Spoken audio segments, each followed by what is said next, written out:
Hello students, today we are going to study laboratory test of cement.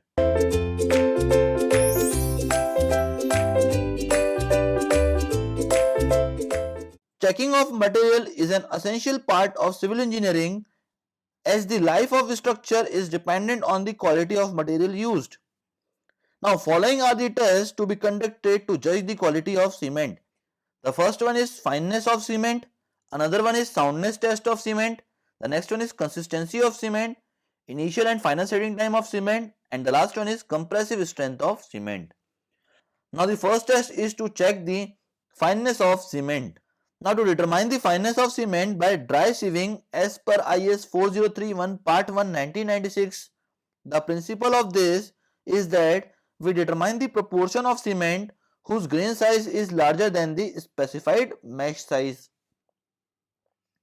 Now the apparatus used are 90 micrometer IS sieve, balance capable of weighing 10 gram to the nearest 10 milligram, a nylon or pure bristle brush, preferably with 25 to 40 mm bristle for cleaning the sieve. Sieve shown in pic below is not the actual 90 micrometer sieve, it is just for reference which is shown here. Now the aim of fineness test to determine fineness of cement using IS sieve method. Now the apparatus IS sieve number 9, weighing balance with 100 grams weighing capacity, tray and a brush. Now the theory of fineness test. This test is carried out to check the proper grinding of cement.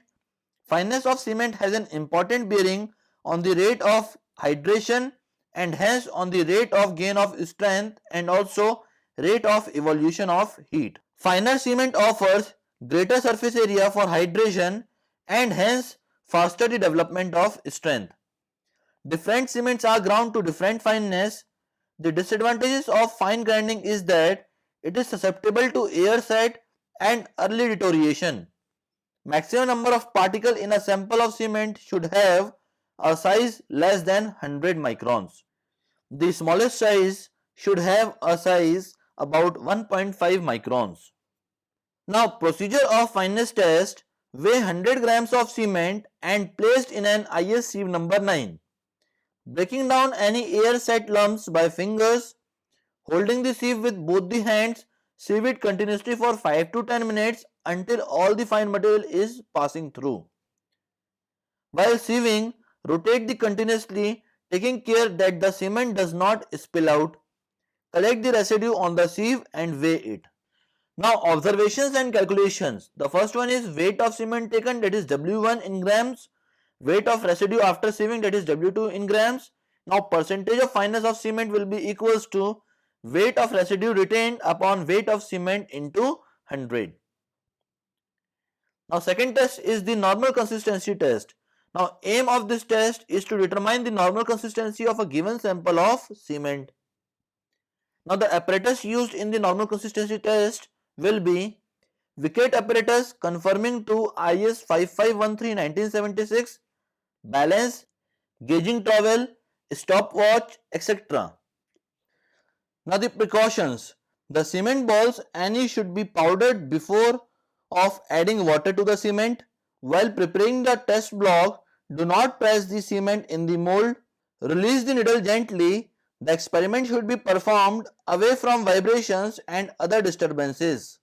Now this is the apparatus for consistency test of cement. Now the procedure of this test. The standard consistency of a cement paste is defined as that consistency which will permit the wicket plunger to penetrate to a point 5 to 7 mm from the bottom of the wicket mold. Initially, a cement sample of about 300 gram is taken in a tray and is mixed with a known percentage of water by weight of cement, say starting from 26%, and then it is increased by every 2% until the normal consistency is achieved. Prepare a paste of 300 gram of cement with a weight quantity of potable or distilled water, taking care that the time of gauging is not less than 3 minutes and not more than 5 minutes. And the gauging shall be completed before any sign of setting occurs. The gauging time shall be counted from the time of adding water to the dry cement until commencing to fill the mold. Now fill the wicket mold with this paste, the mold resting upon a non-porous plate. After completely filling the mold, smoothen the surface of the paste, making it level with the top of the mold. The mold may be slightly shaken to expel the air. Prepare the test block in the mold together with the non-porous resting plate under the rod bearing the plunger. Lower the plunger gently to touch the surface of the test block and quickly release, allowing it to sink into the paste. This operation shall be carried out immediately after filling the mold. Prepare trial paste with varying percentage of water and test as described above until the amount of water necessary for making up the standard consistency as defined in step 1 is found. Now table and calculation. Express the amount of water as percentage by mass of the dry cement to the first place of decimal. Now in this table, in first column serial number is shown, in second column weight of cement in gram is shown, percentage by water of dry cement is shown, amount of water added in ml is shown, and penetration in mm is shown in this column. Now third test is the initial setting time test and final setting time test. Now the aim of this test to determine the initial and final setting time of a given sample of cement. Now apparatus used: wicket apparatus, balance, gauging trowel, stopwatch, etc. Now precaution will be same as that of consistency test. Now the procedure of this test. Preparation of test block. Prepare a neat 300 gram cement paste by gauging the cement with 0.85 times the water required to give a paste of standard consistency, which we had computed in the standard consistency test. Potable or distilled water shall be used in preparing the paste. Start a stopwatch at the instant when water is added to the cement. Fill the wicket mold with a cement paste gauged as above, the mold resting on a non-porous plate. Fill the mold completely and smooth off the surface of the paste, making it level with the top of the mold. Immediately after molding, place the test block in the moist closet or moist room and allow it to remain there except when determination of time of setting are being made. Now determination of initial setting time. Place the test block confined in the mold and resting on the non-porous plate under the rod bearing the needle. Lower the needle gently until it comes in contact with the surface of the test block and quickly release, allowing it to penetrate into the test block. Now repeat this procedure until the needle, when brought in contact with the test block and released as described above, fails to pierce the block beyond 5 plus minus 0.5 mm measured from the bottom of the mold shall be the initial setting time. Now determination of final setting time. Replace the needle of the wicket apparatus by the needle with an annular attachment. The cement shall be considered as finely set when, upon applying the needle gently to the surface of the test block, the needle makes an impression thereon, while the attachment fails to do so. The period elapsing between the time when water is added to the cement and the time at which the needle makes an impression on the surface of the test block, while the attachment fails to do so, shall be the final setting time. It means that it is the time at which the water is added to the cement till the annular attachment does not make an impression to the paste of the mold, and that time is known as final setting time. Now table and calculation. Weight of given sample of cement is dash gram. The normal consistency of a given sample of cement is determined in percentage. Volume of water added, that is 0.85 times the water required to give a paste of standard consistency for preparation of test block, in meter. Now in first column of this table, serial number is need to be written. In second column, setting time in seconds. In third column, penetration in mm, and in fourth column, remark will be written. Now result. The initial setting time of the cement sample is found to be dash minute and the final setting time of the cement sample is found to be dash hour. Now the next test is the soundness of cement. Now the aim of this test is to determine the soundness of a given sample of cement by Lee-Chatelier method.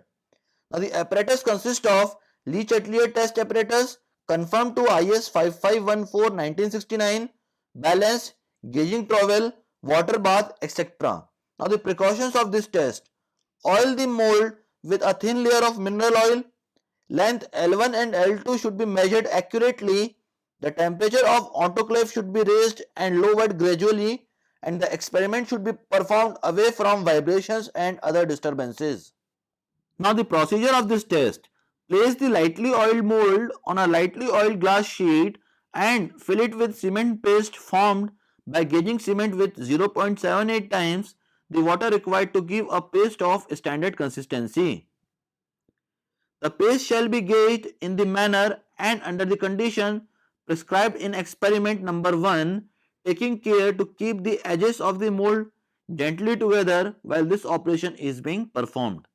Now cover the mold with another piece of lightly oiled glass sheet. Place a small weight on this covering glass sheet and immediately submerge the whole assembly in water at a temperature of 27 plus minus 2 degrees Celsius and keep there for 24 hours. Now measure the distance separating the indicator points to the nearest 0.5 mm. Submerge the mold again in water at the temperature prescribed above. Bring the water to boiling with the mold kept submerged in 25 to 30 minutes and keep it boiling for 3 hours. Remove the mold from the water, allow it to cool and measure the distance between the indicator points. The difference between these two measurements indicates the expansion of the cement. This must not exceed 10 mm for ordinary, rapid hardening and low heat Portland cements. If in case the expansion is more than 10 mm as tested above, the cement is said to be unsound. Now this is the apparatus of the soundness test. Now this length is 165 mm, this diameter is 30 mm, this thickness is 0.5 mm, and this is the distance which we need to calculate. Now table and calculation. In this table we have to write in first column, that is serial number, in second column distance separating the indicator submerged in normal temperature water for 24 hours. In third column distances separating the indicator submerged in boiling for 3 hours, and in last column the difference between these two measurements, that is these two measurements. Now next is the compressive strength test of cement.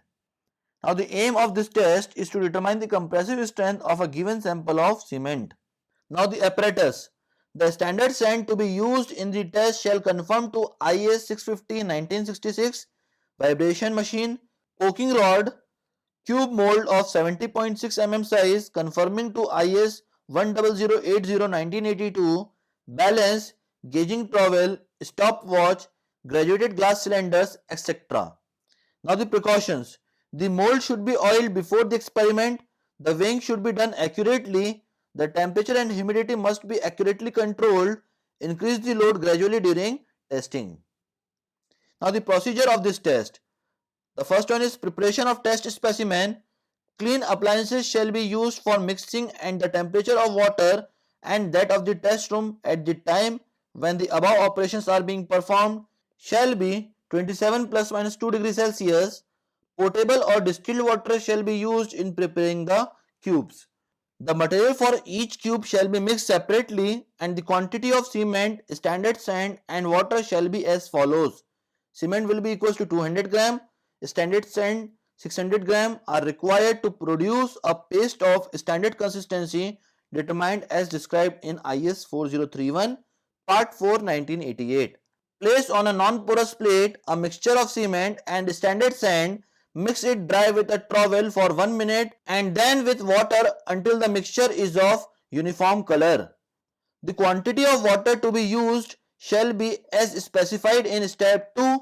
The time of mixing shall in any event be not less than 3 minutes, and should the time taken to obtain a uniform color exceeds 4 minutes, the mixture shall be rejected and the operation repeated with a fresh quantity of cement, sand and water. Molding specimens. In assembling the molds ready for use, treat the interior faces of the mold with a thin coating of mold oil. Place the assembled mold on the table of the vibration machine and hold it firmly in position by means of a suitable clamp. Attach a hopper of suitable size and shape securely at the top of the mold to facilitate filling, and this hopper shall not be removed until the completion of the vibration period. Immediately after mixing the mortar in accordance with step 1 and 2, place the mortar in the cube mold and prod with the rod. Place the mortar in the hopper of the cube mold and prod again as specified for the first layer, and then compact the mortar by vibration. The period of vibration shall be 2 minutes at the specified speed of 12,000 plus minus 400 vibrations per minute. At the end of vibration, remove the mold together with the base plate from the machine and finish the top surface of the cube in the mold by smoothing the surface with the blade of a trowel. Now next is the curing specimen. Keep the filled molds in moist closet or moist room for 24 plus minus 1 hour after completion of vibration. At the end of that period, remove them from the molds and immediately submerge in clean fresh water and keep there until taken out just prior to breaking. The water in which the cubes are submerged shall be renewed after 7 days and shall be maintained at a temperature of 27 plus minus 2 degrees Celsius. After they have been taken out and until they are broken, the cubes shall not be allowed to become dry. Test 3 cubes for compressive strength for each period of curing mentioned under the relevant specification, that is 3 days, 7 days and 28 days. The cubes shall be tested on their sides without any packing between the cubes and the steel platens of the testing machine. One of the platens shall be carried on a base and shall be self-adjusting, and the load shall be steadily and uniformly applied starting from 0 at a rate of 35 Newton per mm square per minute. Now the testing machine is shown here. Now table and calculation. In this table, in first column we need to fill serial number, in second column age of cube, that is 7 days. Now in third column weight of cement cube in gram needs to be written. In fourth column cross sectional area in mm square. Next load in Newton, compressive strength in Newton per mm square. When we divide this load by the cross sectional area, we will get the compressive strength in terms of Newton per mm square and the average compressive strength, that is in Newton per mm square or MPa. Now result of this test, the average 3 days compressive strength of given cement sample is found to be dash Newton per mm square. Similarly for 7 days and 28 days compressive strength needs to be determined from this test. That is all about the laboratory test of cement. Thank you very much, students.